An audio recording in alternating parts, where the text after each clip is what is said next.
What's up, everyone? Today we're going to take a look at one of our favorite desert movies, Dune.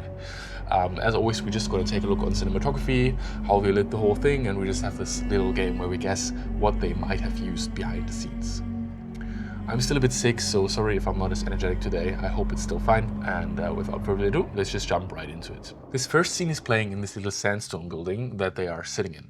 In this scene, you can see that they're using quite harsh light that is coming through the holes in the wall. Over the course of the video, you will see that they are playing with hard light a lot, as that is what it would naturally look like inside a building that is in the middle of the desert. I would assume they put some kind of 18K HMI outside of the building and they just shot it through these little holes in the wall. Here you can see it even better. In this specific shot, they are achieving contrast by having the two main characters in the shadow part of this building and then shooting against the sunlight.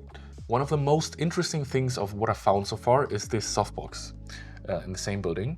For some of the shots, they have a huge circular softbox in place that is acting as a top light source, probably just boosting some lights on the actors. It's quite an interesting construction that you don't see that often, and I wouldn't be surprised if they can also control each individual circle.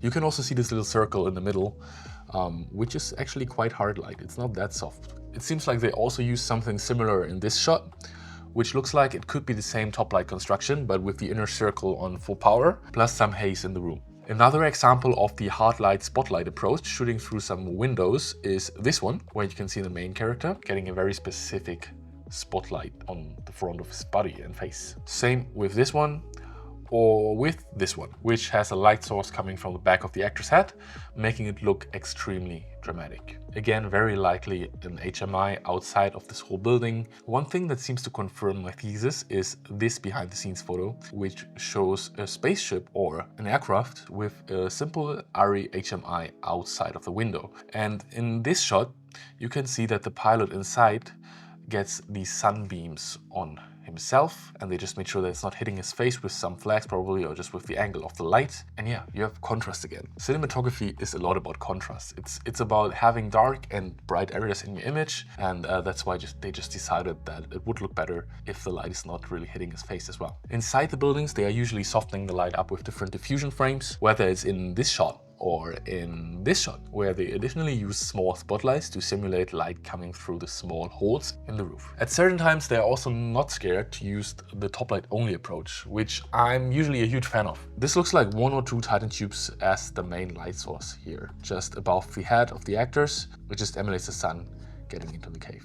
As some of you might know by watching my other videos, one of my favorite techniques in filmmaking is using a huge window and light source behind the window as an epic backlight. Even on these Hollywood film sets, they can then simply get away with using a reflector to get some more light into the face of the actor, and it just looks absolutely amazing, I would say.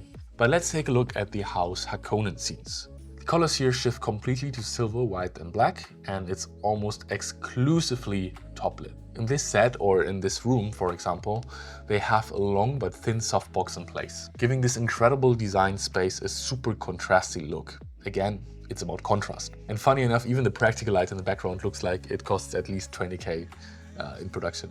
In these rooms, they kind of stick with the top light only approach for most of the scenes. Here you can see that there's another softbox above the actors. It acts more like a second top light fill light almost, to get some more harsh light on the actor.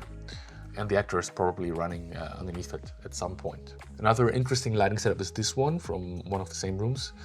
I've never seen a light like this, to be honest. Maybe you guys know the name. So far it always helped if I ask.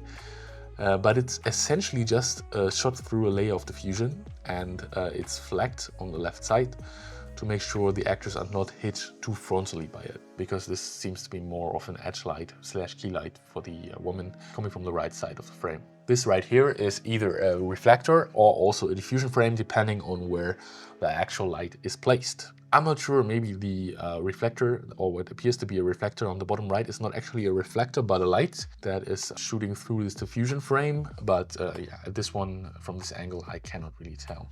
The following scenes are mostly backlit, and also the color palette changed once again.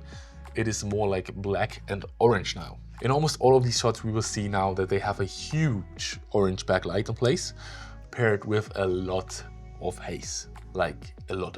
These seem to be some RE sky panels or something similar, I'm pretty sure. Yeah, just multiple ones of them, and they are placed in different locations every single time. In these two shots you see them visibly in the background, or in this shot, for example, it's just hid behind the staircase. Yeah, so sometimes it's slightly out of frame, pretty low, sometimes it's higher, sometimes it's hidden. But why make it LED lights if you can also make it practical? For this incredibly epic fight scene outside, they just set a total of 18 palms on fire. What a freaking cool way to light a scene. Even though I'm sure it was just a special effects company making it look like the palms are on fire, this is still pretty nice and epic. Because now they can use the palms to get very cool backlit scenes. This makes up for these amazing silhouette shots right here. And yeah, it's just epic as hell. So guys, if you have no LED panels left in your next production, maybe think about setting some trees or palms on fire. Or maybe not. I mean, maybe it's also a bit too dangerous and a bit too bad for the environment. I could go on and on. A lot of the film was actually shot outside in the desert, in the real desert, and they used the position of the sun in very different ways, but I feel like that would be a bit too much for now.